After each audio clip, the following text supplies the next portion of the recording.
Welcome back, travelers from near and far. I'm your host and storyteller, Timothy Magic. Please make yourself comfortable and join me for a wondrous tale.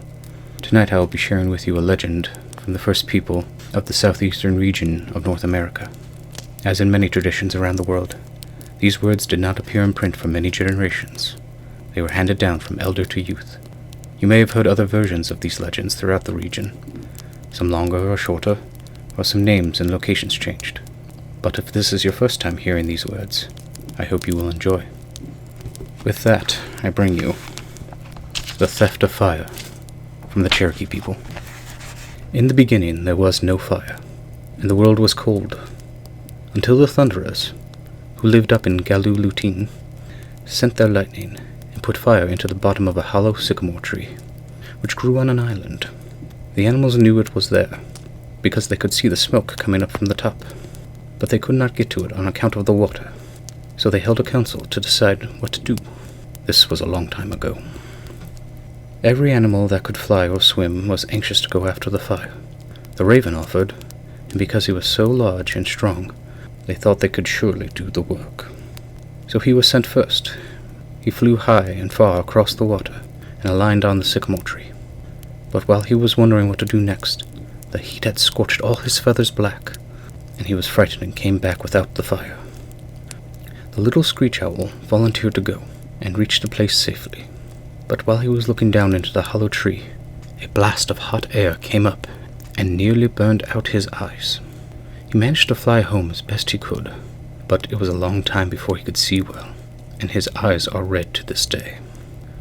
Then the hooting owl and the horned owl went, but by the time they got to the hollow tree, the fire was burning so fiercely that the smoke nearly blinded them, and the ashes carried up by the wind made white rings around their eyes.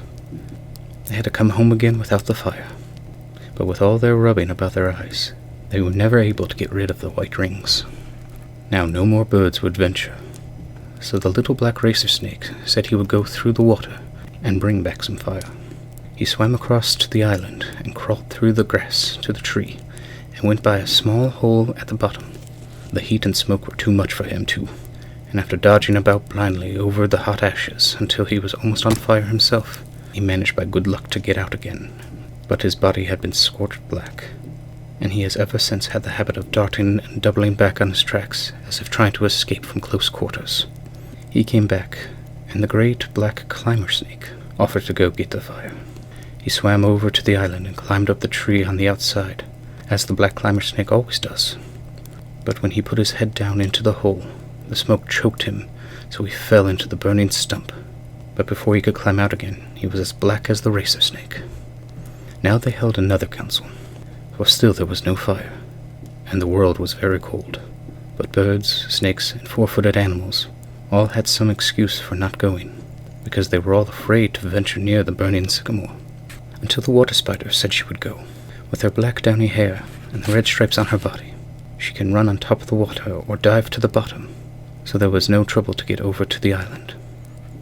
But the question was, how could she bring back the fire? "I'll manage that," said the water spider. So she spun her thread from her body and wove it into a bowl, which she fastened to her back. Then she crossed over to the island and through the grass to where the fire was still burning. She put one little coal of fire into her bowl and came back with it. And ever since, we have had fire, and the water spider still keeps her little bowl. Thank you for joining me this evening. I hope you've enjoyed tonight's reading. If you have, kindly let other travelers know where they may relax and enjoy a good story. I hope to see you again soon, good wayfarer. Until then, may your journey be a safe one.